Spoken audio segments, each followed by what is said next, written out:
내가 그리스도와 그 부활의 권능과 그 고난의 참여함을 알고자 하여 그의 죽으심을 본받아 어떻게 해서든지 죽은 자 가운데서 부활에 이르려 하노니 이루었다 함도 아니요 이루었다 함도 아니요 오직 내가 그리스도와 예수께 잡힌 바 된 그것을 잡으려고 달려가노라.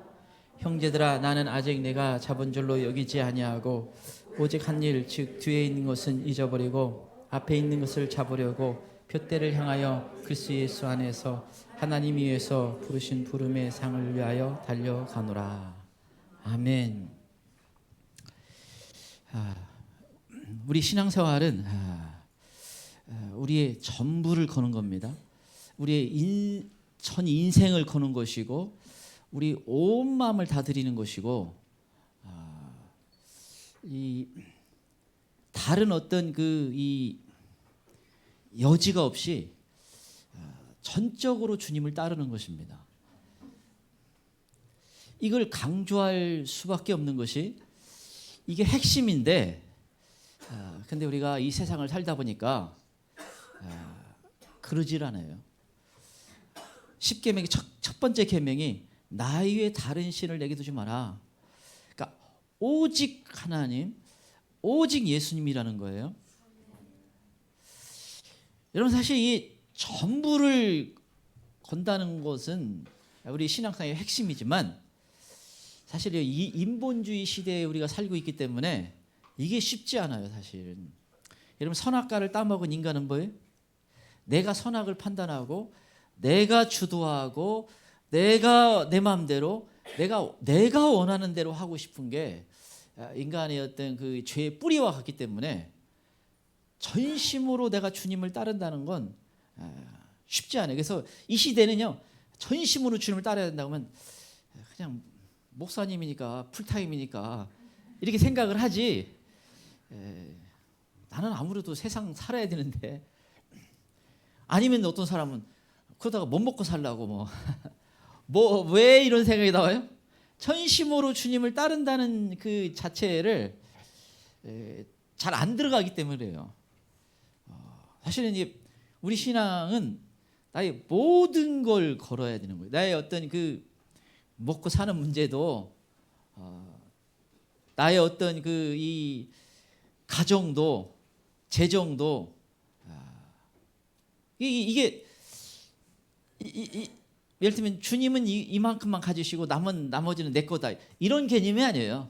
전부 다 주님의 것이고 전부 다 주님의 뜻대로 주님을 의지하는 거예요. 그걸 이제 눈으로 보여주는 것이 열왕기상 18장에 오면 이 갈멜살 대결이 나옵니다. 이 엘리야 선지자와 그 다음에 바알과 아세라 선지자 850명과 대결하는 장면이에요. 근데 여러분 여기서 이제 그 나무를 쌓아놓고 그리고 거기다가 이제 송아지를 잡아서 올려놓고 이제 하늘에서 불이 내려서 이걸 태우는 게 진짜 신이다. 근데 여러분 거기서 이건 예배예요. 구약의 제단을 쌓는 건 예배입니다. 그래서 이 예배를 하나님이 받으시면 불이 내려와서 엘리야가 사는 것이고 그 예배를 받지 하나님 않으시면 엘리야는 죽는 거예요. 마치 그 예배가 사느냐 죽느냐. 그러니까 어떻게 대충 드릴 수가 있겠어요?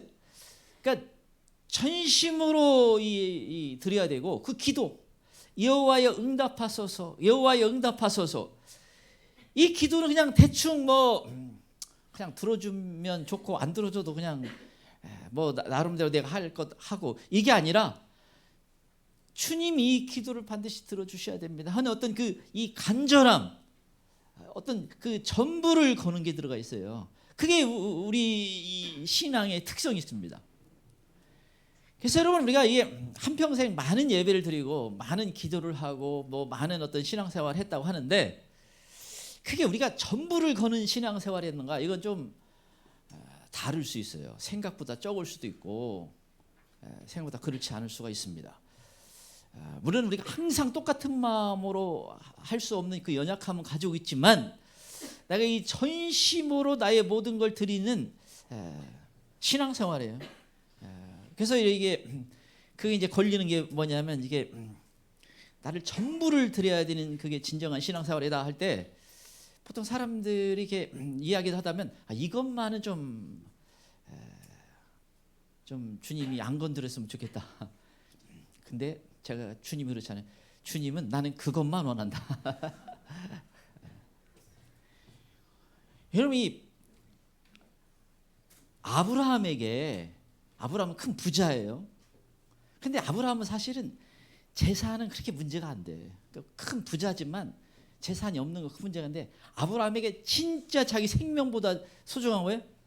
100세 얻은 독자 아들 이삭입니다.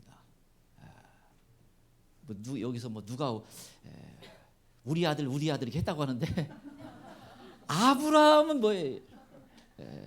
우리 이삭. 주님이 뭐예요? 그거 바쳐라. 진짜 네가 신앙을 증명하고 싶으냐? 그걸 바쳐라. 여러분 이 전부를 건다는 건 만만치 않는 거예요. 그러니까 여러분 롯의 처를 마지막 이 소돔과 고모라가 멸망할 때 거기서 구해주는데 뭐예요? 그 뒤를 돌아봤어요. 뒤로 돌아보면 죽는데 미련이 있는 거예요. 뭔가 못 내려놓는 거예요. 때가 다 되어가는데 가까이 왔는데 진짜 내가 신앙이 전부가 되는 어떤 이 테스트가 이 테스트. 그걸 분명히 해야 돼요. 분명히. 주님이 말씀하시지만 그것은 좀 놔두세요. 그런 부분이 없도록 해야 돼요. 제가 자주 얘기하잖아요. 이게 주님 폰님만은 저한테 남겨두시죠. 그게 신앙이 전부. 그래서 이것을 분명 물론 우리가 다 필요 없다는 게 아니에요. 다 필요하지만 그게 정말 나는 전적으로 주님을 따르고 주님이 전부가 되는 것을 정말 주님 앞에 그렇게 고백할 수가 있고 그런 마음을 가지는가 이걸 확실히 해야 됩니다. 그래서 제일 나한테 걸리는 게 뭘까? 그것도 생각해보고 내가 정말 전적으로 주님 이렇게 드릴 수 있는가? 사도 바울은 그런 신앙생활을 했어요. 그래서 그가 여러분 자기 생명보다도 더 그 주님을 따르는데 가치를 뒀습니다. 그래서 사도 바울이 여러 번 그 고백할 때 그래서 달려간다, 경주를 한다 이런 고백들을 했어요. 그냥 이게 한가하게 그냥 경치 구경하면서 또 쉬었다 가면서 또 졸면서 자면서 이런 식이 아니라 전심으로 신앙생활했습니다. 그런데 사실 우리 이 믿음의 선배들 모르겠어요. 한 60, 70년대라고 말할 수도 있고 그때 폭발적으로 그 교회들이 성장하고 기적도 나타나고 역사가 나타나고 했는데 그때 많은 분들은 이 전심으로 하는 것을 좀 경험을 했어요. 그 왜 그러냐면 삶이 어려웠기 때문에. 제가 여러 번 얘기하잖아요. 굶는 사람도 많아요. 제가 이제 초등학교 때 이렇게 하면 그 반에 도시락 못 사온 애들이 꽤 많이 있어요. 그러니까 밥을 먹기 싫어서 안 싸우는 게 아니라 요즘에는 다 설명해 줘야 돼. 쌀이 없어서 밥이 없어서 안 싸우는 거예요. 요즘 같으면 그냥 몇 개 굶을 수도 있지.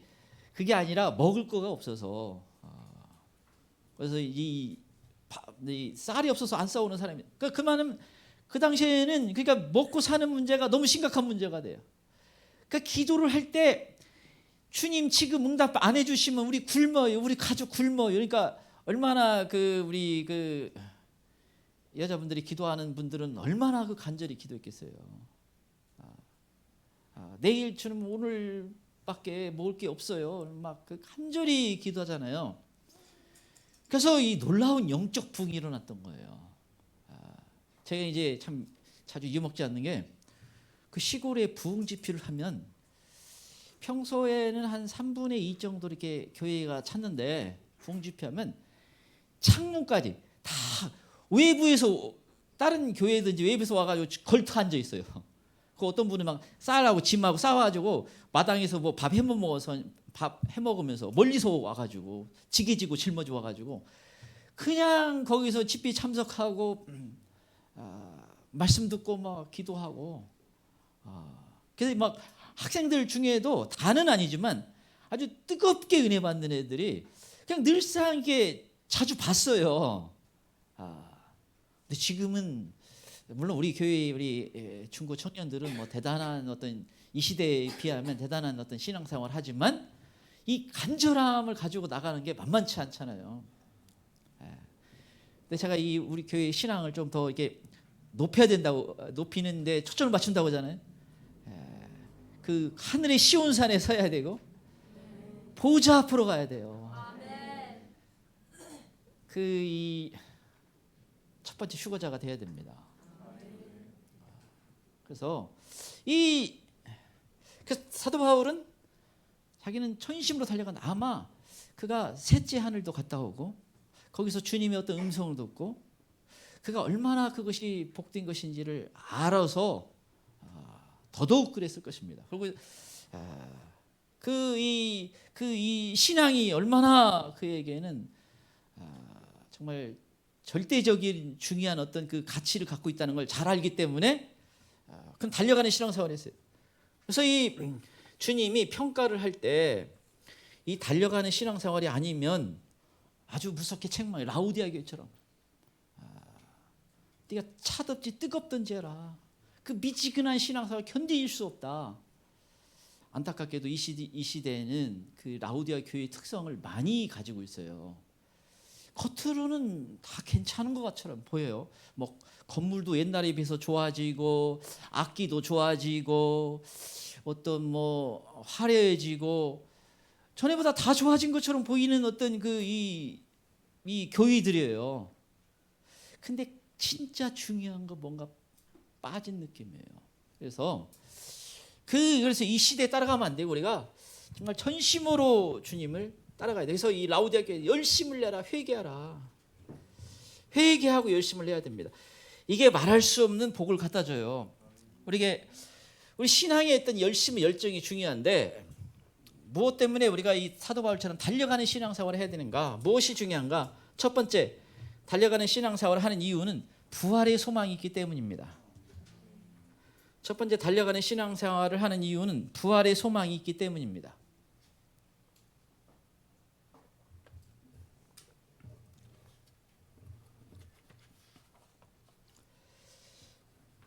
부활의 소망이 있기 때문입니다.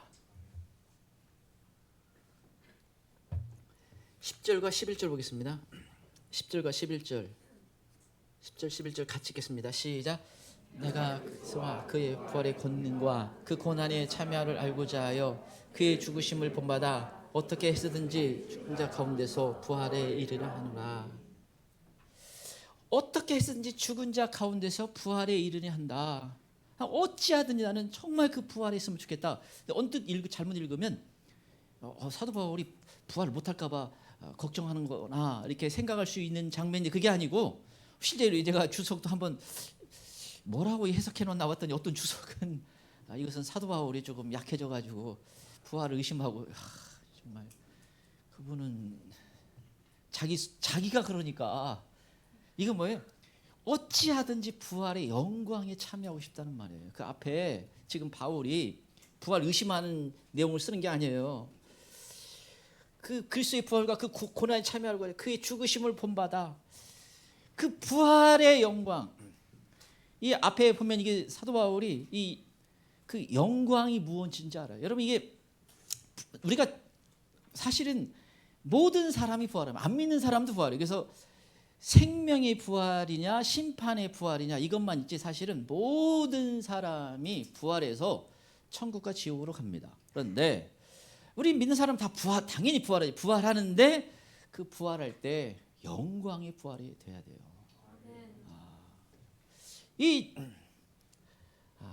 여러분 어쩌면 우리는 지금 이 시대에 정말 주님 오실 때 가까운 이때에 어쩌면 부활이 가까운 거죠. 너무너무 참 중요한 세상 속에 살고 있어요. 어떤 영적으로 조금만 눈을 떠서 보면 이 세상이 뒤집어지고 있는 거예요. 정말 엄청난 일들이 벌어지고 있다는 걸 알 텐데 사실은 많은 사람은 이제 모르죠. 그냥 그래서 도둑같이 예수님을 맞이하게 됩니다. 우리는 도둑같이 예수님을 맞이하는 게 아니에요. 주님 때가 다 되었다는 걸 알고 있습니다. 그래서 이때 정말 이 부활에 참여하고 싶다. 우리에게 살아있는 우리에게는 왜? 휴거가 되고 싶다. 이 소망이 너무너무 참 복된 소망이에요. 이게 너무너무 중요합니다.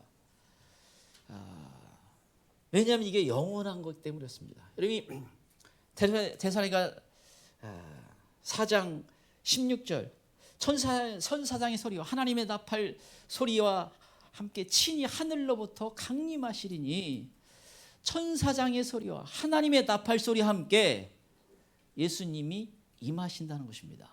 근데 여기서 임하실 때는 땅에 임하는 게 아니에요. 그 다음 구절에는 우리를 공중에서 끌어올려 주를 영접한다라는 겁니다.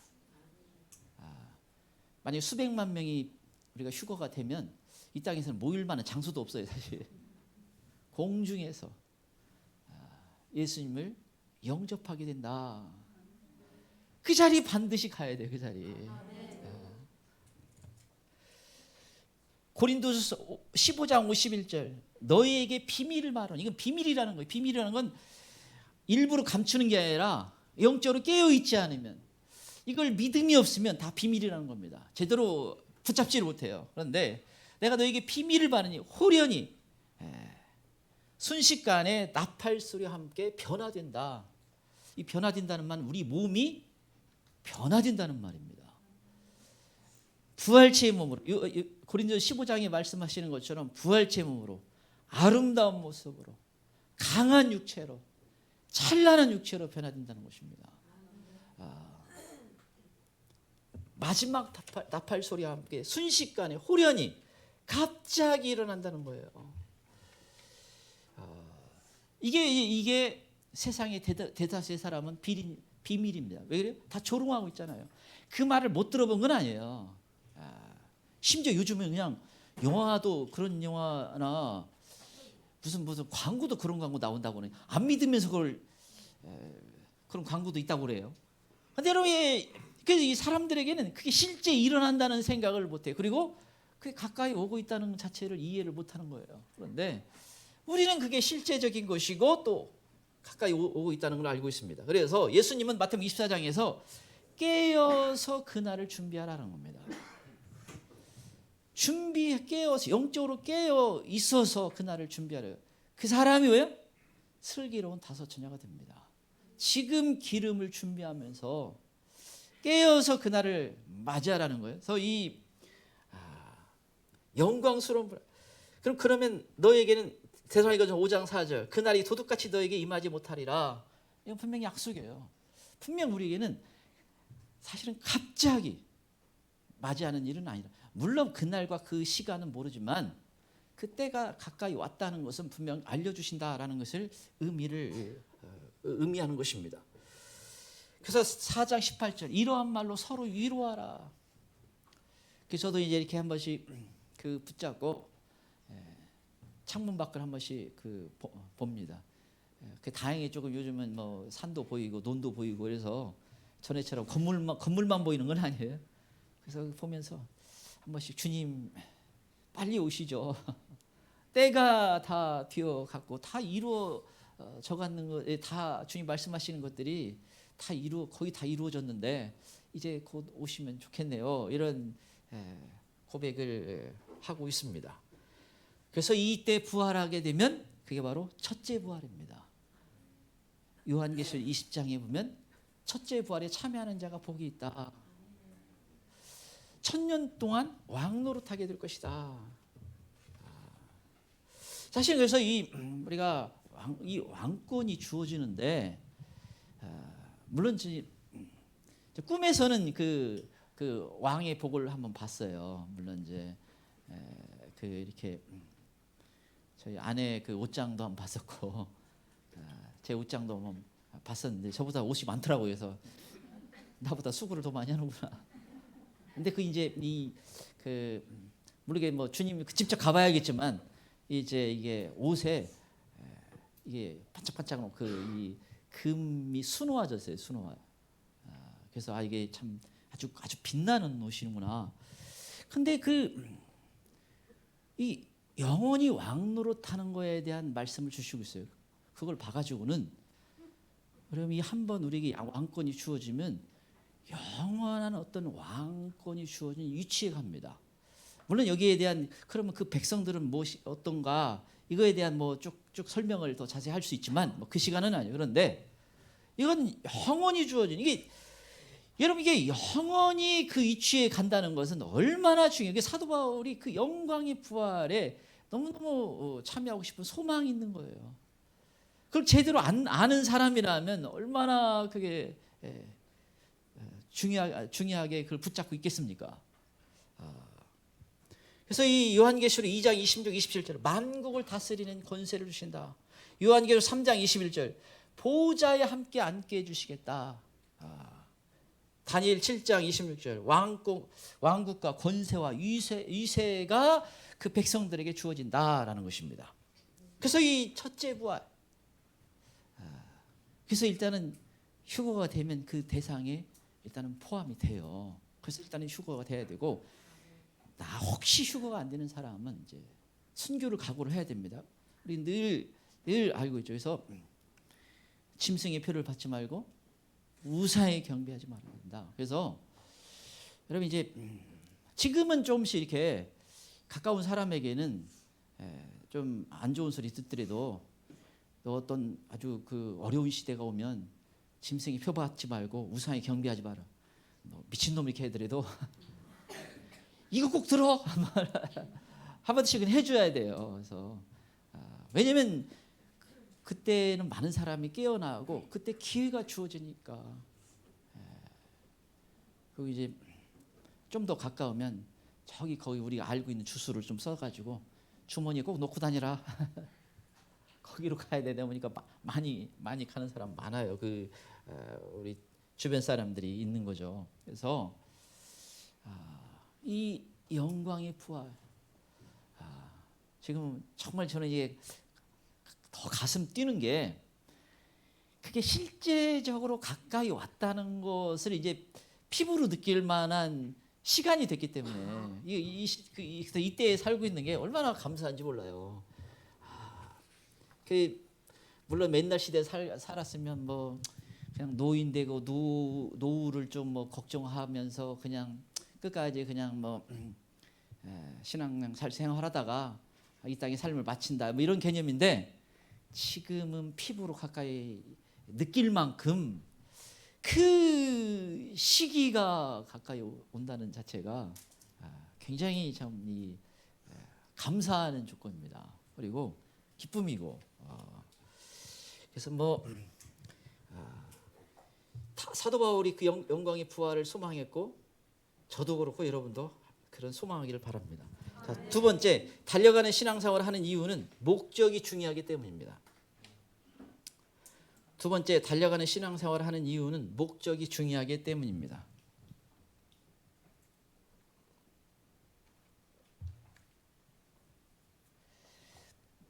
목적이 중요하기 때문입니다. 12절 14절 보겠습니다. 12절에 14절입니다. 12절 14절 같이 읽겠습니다. 시작.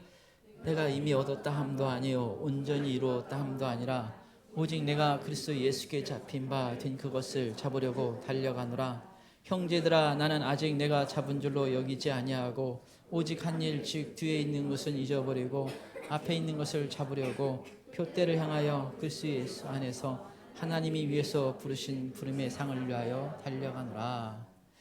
예수께 잡힌 바 된 그것을 잡으려고 달려가노라. 표대를 향해서 달려간다. 사도 바울은 분명한 목적지를 알았어요. 목적지가 있어요. 분명한 방향이 있어요.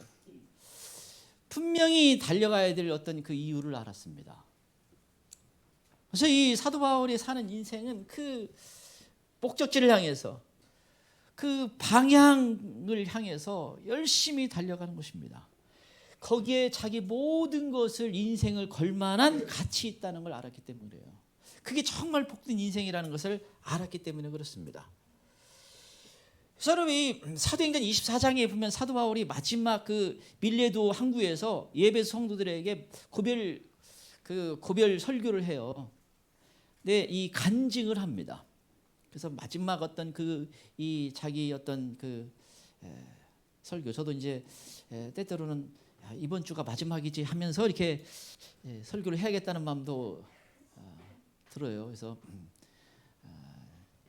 지난주에는 또 이렇게 그냥 어떤 꿈을 꿔가지고 그냥 내가 이번 마지막이니 하고서라 이렇게 해야겠다는 마음, 어떤 더 비장한 각오를 결단하면서 이제 매주 이렇게 해야겠다 이런 생각도 듭니다. 그런데 사도 바울은 진짜 이게 이번에 3차 여행이 끝나서 예루살렘 가면 나는 다시 돌아올 수 없다, 이 생각을 가졌어요.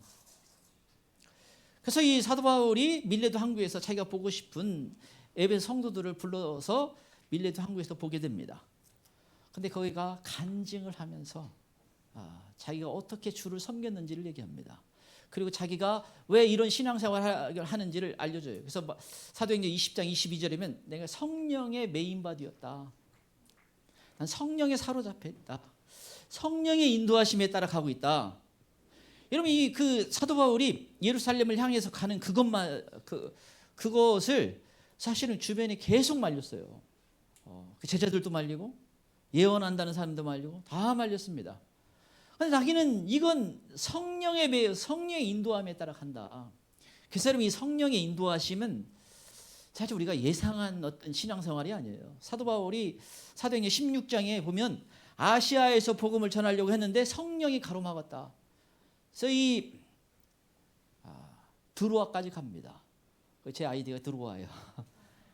그래서 이 마게도냐 환상을 봅니다. 마게도냐 환상을 보자마자 성령님께서 유럽에 가서 복음을 전하라고 하는 거야. 내 계획은 아시아에서 복음을 전하는 건데, 사도 바울이 바로 알아들은 게 아니에요. 계속 지역을 옮겨 다니다가 드로아까지 밀려가서 이제 앞에는 바다인데 더 이상 갈 데가 없어. 그런데 마게도냐 환상을 봅니다. 성령의 인도함에 따라 살기 때문에 이 상식적인 신앙생활이 아니에요. 여러분 하나님의 인도하심은 생각보다 다릅니다. 이스라엘 백성들이 애굽에서 나와서 광야로 인도해 가잖아요. 지름길을 놔두고 먹을 것이 없고 물이 없는, 근데 거기는 하나님의 놀라운 지혜가 있는데 하나님만 바라보는 겁니다. 하나님이 전부가 돼야 그 광야를 제대로 걸어갈 수 있어요. 그걸 원하신 것입니다. 근데 이 사도 바울이 자기의 어떤 달려가는 어떤 신앙생활에 대해서 고백을 해요. 자기가 이런 신앙생활하는 어떤 그래서 자기가 나의 달려갈 그와 주 예수께 받은 사명, 하나님의 은혜의 복음을 전하라면 나의 생명을 조금도 귀한 것으로 여기지 않는다 라고 하면서 자기 어떤 달려가는 그 신앙생활하는 이유가 복음은 바로 예수 그리스도를 의미합니다. 예수 그리스도를 위해서 나의 생명도 조금도 귀한 것으로 여기지 않겠다. 내 생명보다 더 중요한 그분을 위해서 나는 신앙생활을 달려가는 신앙생활을 한다. 그분이 목적이라는 거예요. 이건 예수님이 진짜 중요한 사람이 고백할 수 있는 게 진실한 고백이니까. 예수님을 정말 사랑하는 사람이 고백하는 것입니다. 나의 생명보다도 그분은 나에게 소중한 분이다. 여러분 이게 분명한 이게 방향이 있어요. 내 인생을 어떻게 드리면 가장 복된 인생인지를 알았어요. 물론 그래서 다 목회자 선교사가 되라는 말은 아닙니다. 그런데 내가 항상 무엇을 선택하고 결정할 때 내 어떤 삶의 방향이 그게 기준인 것 같아야 돼요.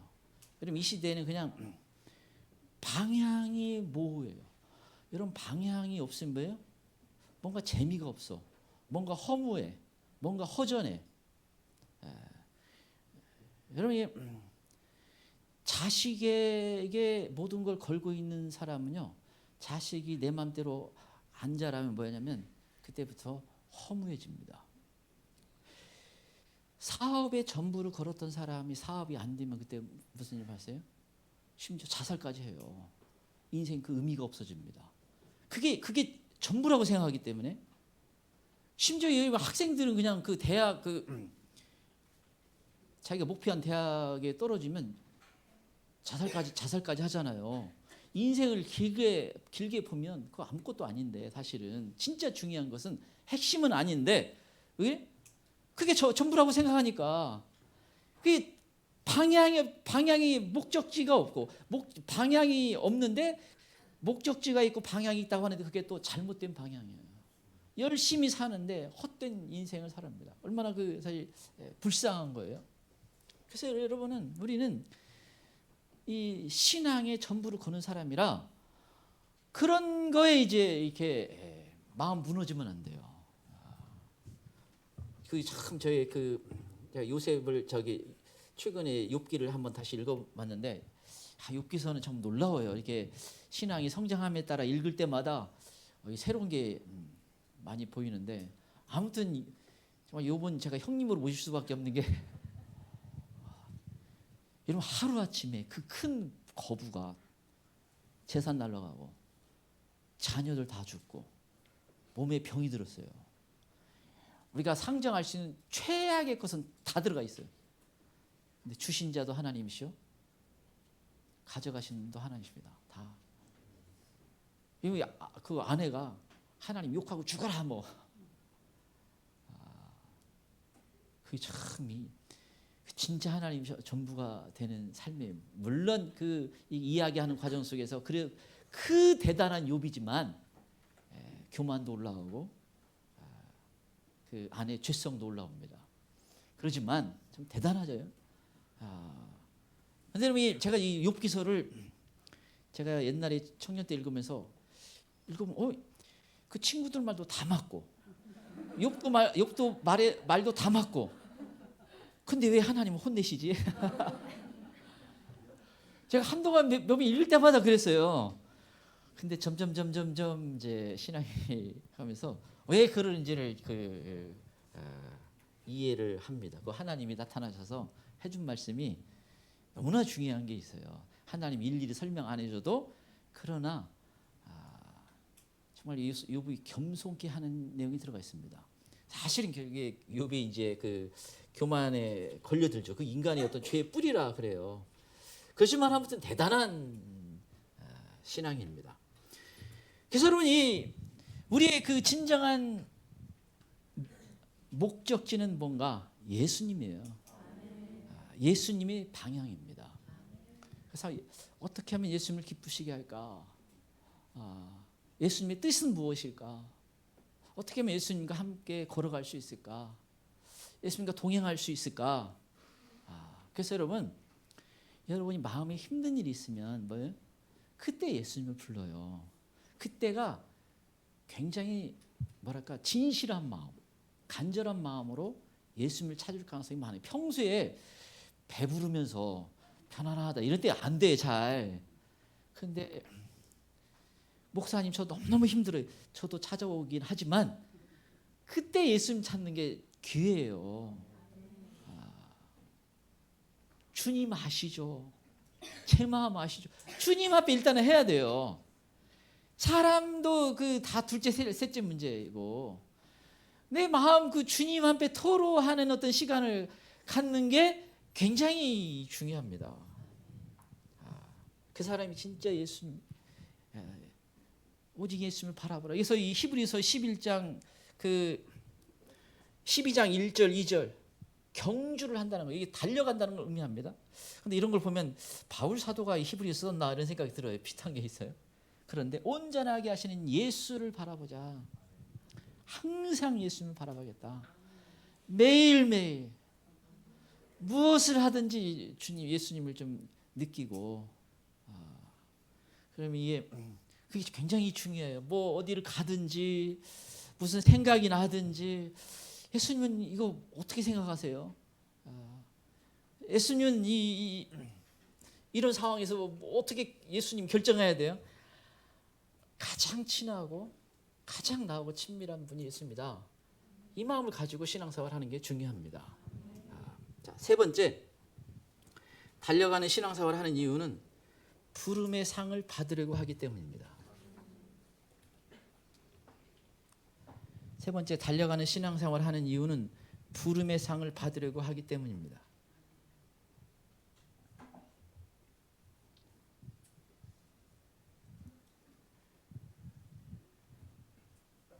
부름의 상을 받으려 하기 때문입니다. 14절 보겠습니다. 14절 같이 읽겠습니다. 14절 예, 시작. 그때를 향하여 그리스도 예수 안에서 하나님이 위해서 부르신 부름의 상을 위하여 달려가노라. 부르신 부름의 상을 위하여 달려가노라. 상을 받으려고 달려간다는 겁니다. 사도 바울이 더 열심히 하는 이유 중에 하나가 뭐예요? 상을 받고 싶다는 거예요. 근데 이것은 우리도 당연히 그렇게 해야 됩니다. 여러분, 이게 우리가 세상에서는 잘못하다가 욕심, 욕망으로 흘러요. 잘못되는 게 많아요. 그런데 신앙의 욕심은 괜찮습니다. 영적인 욕심은 꼭 내야 돼요. 거기서 상 받고 싶어져야 돼요.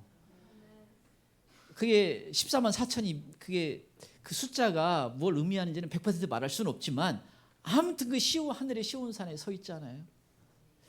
그 영광의 자리에 가야 되고 거룩한 성 예루살렘에 들어가야 돼요. 그 욕심을 내고 욕심을. 그래서 이게 저기 이제 중학교 때 2학년 때 그 1학기까지만 하더라도 우리가 이제 한 48명 이렇게 했는데 제가 한 45동 뭐 이렇게 죄송한 얘기지만 아무튼 시험 보면 이제 거의 뒤에서 이제 잘 굴리면 한 몇 등 올라갔다가 연필 잘못 굴리면 이제 근데 제가 참 이 사람 말이라는 게 굉장히 참 중요한 게요. 그 생물 선생님인데 그 저를 불러놓고서나 야 너는 공부를 잘할 것 같은 애인데 왜 이렇게 공부를 못하니? 아이고 이렇게 공부를 안니? 우리 집은 뭐 공부하라고 이렇게 막 이렇게 하는 집안은 아니었고 그렇게 되고 제가 은혜를 받고서나 뭔 마음이 들었는지 제가 중학교 2학년 때 이제 그 가을쯤 됐어요. 내가 공부를 해야겠다. 열심히 한번 해봐야겠다. 가지고 그 결단한 게 두 가지예요. 그래서 이 새벽 기도를 한번 나가. 새벽 기도가 이렇게 뭐 아주 먼 거리는 아니지만 그 이렇게 야산 하나 넘어가지고 이렇게 가는 곳이에요. 새벽 기도. 그래서 제가 그때 지금 이 기억이 생생해요. 이 별을 보면서 그 좁은 도로를 걸어가서 이제 새벽 기도 나가는 거 하나 하고 그다음에 이제 공부를 해야겠다. 그 공부를 하는 방법을 보니까 일단 무조건 다 외워보자. 영어 책도 이제 이렇게 영어를 잘 못했기 때문에 아예 그냥 다 외워버릴까 하고서는 이제 외우고 수학도 문제에다가 답까지 다 외워요 그냥. 일단 다 외워. 근데 그 선생님들이 또 그대로 내 또. 가지고 이제 그때 10몇 등인가를 했어요. 그게 이제 눈초리가 안 좋잖아요. 제가 어디 컨닝한 거 아니야? 갑자기 그러다가 이제 10등 이제 안에로 들어가고 하여튼 뭐 제가 그때 3학년 때 한 2학기쯤 올라갔는데 6등인가 이렇게 올라가니까 이제 그 당시 10명은 그 인문계 고등학교로 이제 가는 자격을 주어줘요. 거기 이제 당연히 이제 나는 딱 그래서 저희 어머니가 갔다 왔는데 공부 잘해요 얘. 그러니까 엄청 기분 좋아서 왔더라고요. 근데 여러분 이게 이 결단하는 게 대단히 자기가 결단하는 게 중요한 거구나. 그때 은혜를 받았어요. 은혜를 제가 하니까 하나님이 어쩌면 제가 자발적으로 다른 것 떠나서 내가 정말 열심히 신앙생활을 해봤으면 좋겠다. 그래서 그 별을 보는 제가 여러 번 기도를 하다가 떠오른 거 봐가지고 아마 하나님이 그때 제게 주신 상이 있는 것 같아요. 어쩌면 그냥 공부는 덤으로 내 삶을 내가 이렇게 살면 안 되겠다 어떤 그 결단하면서 나타나는 어떤 공부는 특성이 없었고 그래서 진짜 은혜를 받고 뭔가 결단하면 사람이 변하는 게 있구나. 뭔가 이 열매 변하는 게 나타나요. 옛날과 똑같이 하면서 그럴 수가 없어. 우리 신앙은 뭔가 이게 전부를 거는 거기 때문에 뭔가 달라지는 거예요. 태도가 뭐 인사를 잘한다든지, 그러니까 밝아진다든지, 잘 또 참는다든지 성령 열매가 있는 거예요. 근데 여러분 우리가 이게 참 중요한 게 뭐냐면 안 믿는 사람들에게는 그냥 그렇게 열심히 하고 내가 성공하리라 뭐 이거밖에 없지만 우리 믿는 우리에게는 하늘의 상이 있어요. 하늘의 상. 그래서 이것은 결코 이렇게 소홀히 하면 안 돼요. 소홀히 하면 상을 받 상. 히브리서 11장 6절에 믿음이 없으면 하나님을 기쁘시게 하지 못한다. 믿음이 있어야 되는데 두 가지 믿음. 하나님이 항상 계신 것과 상 주시는 이심을 믿어야 된다. 항상 하나님이 계신다는 걸 인식하고 살아야 된다는 거예요. 주님을 항상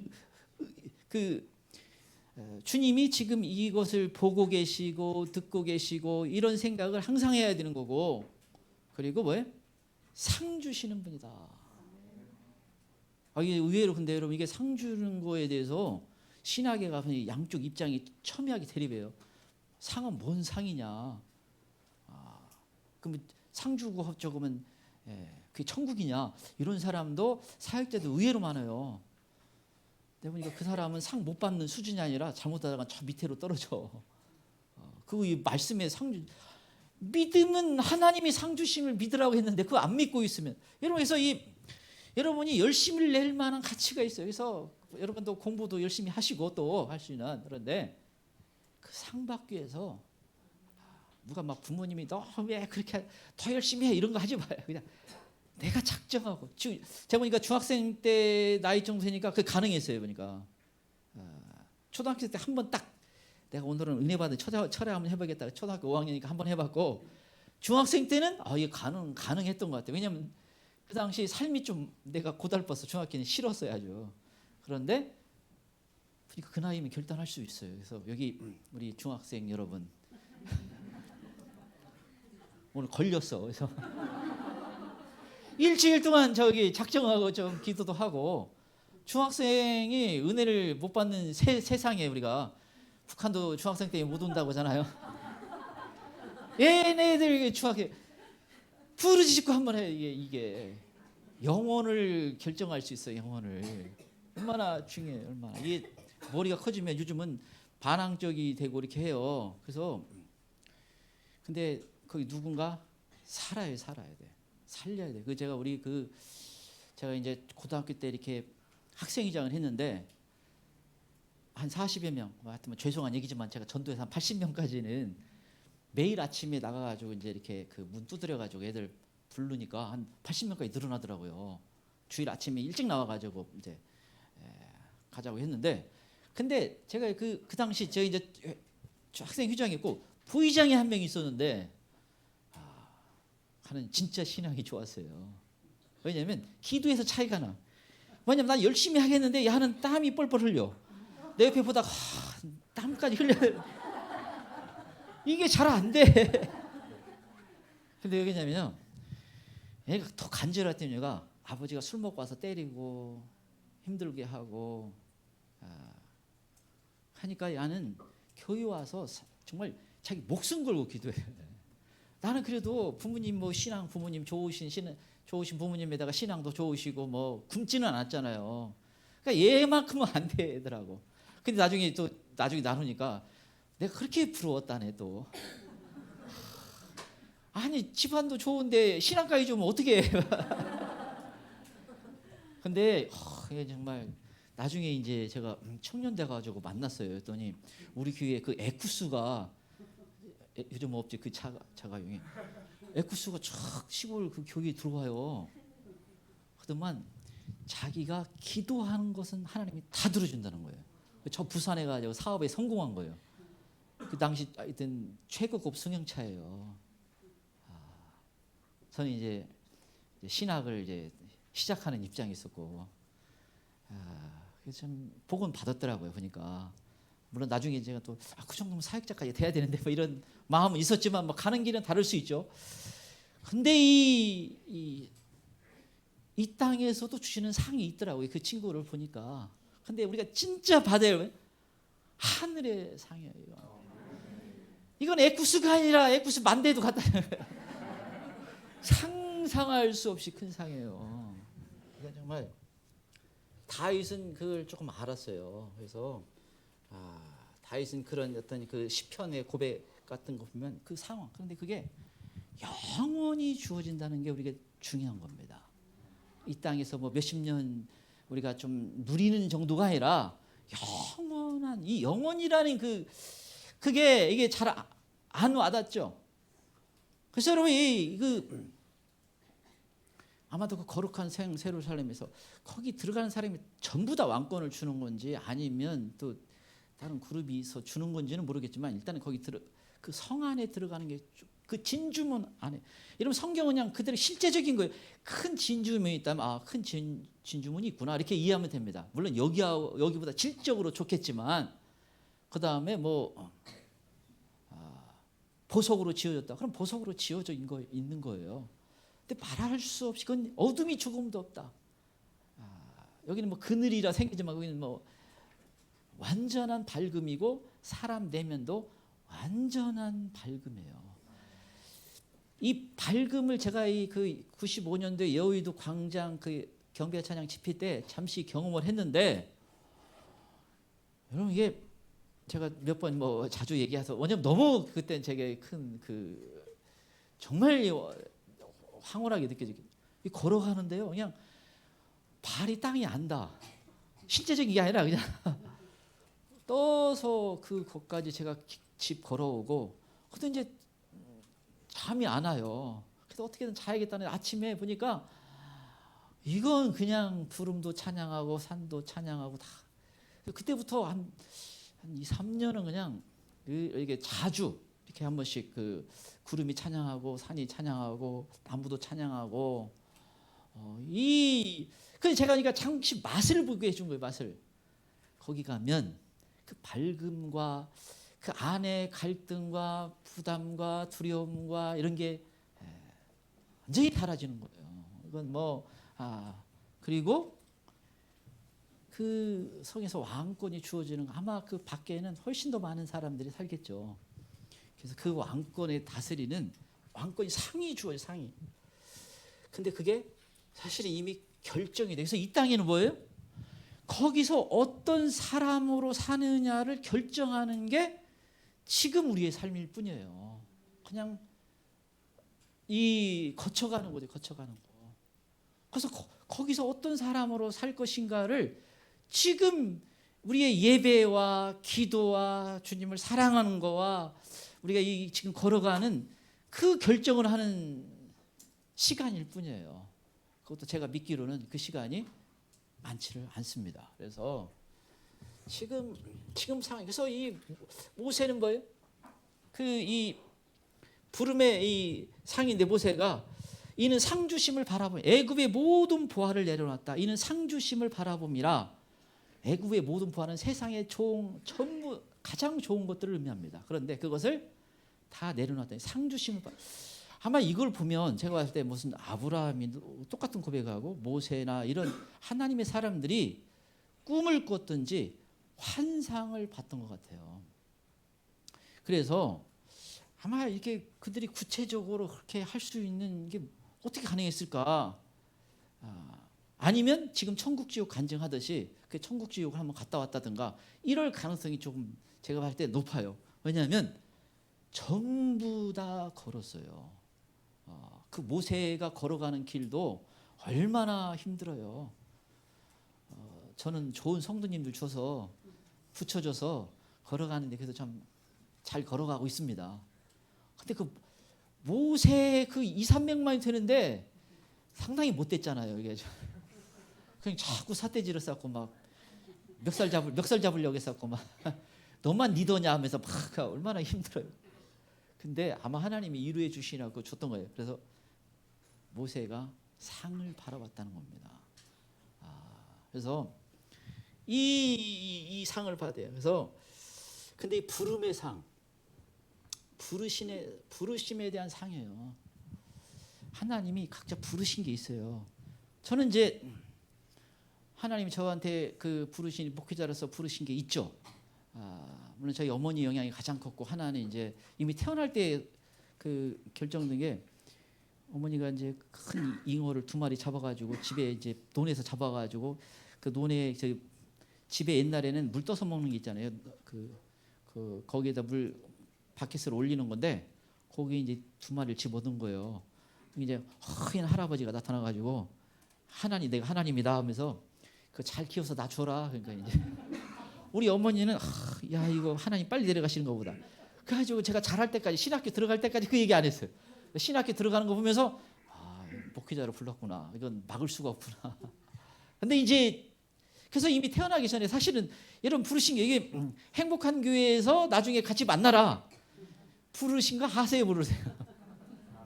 여기서 만나도록 해주셨어요 이거. 그러면 여기서 여러분 부르셔서 하나님이 걷게 하는 게 있어요. 사실은 상을 같이 많이 받게 됩니다. 끝까지 잘 가시면 생각보다 내가 했던 것보다 더 좋은 상을 받아요 여러분이. 근데 끝까지 잘 가야죠. 안 무너지고 그게 참 중요하죠. 그래서 이 각자 맡겨진 역할이 있잖아요. 보영이 너는 늘 웃고 다녀야 돼. 주님 저는 하나님이 기뻐하시는 하나님이라는 걸 보여줄게요. 그래서 이제 웃고 다니고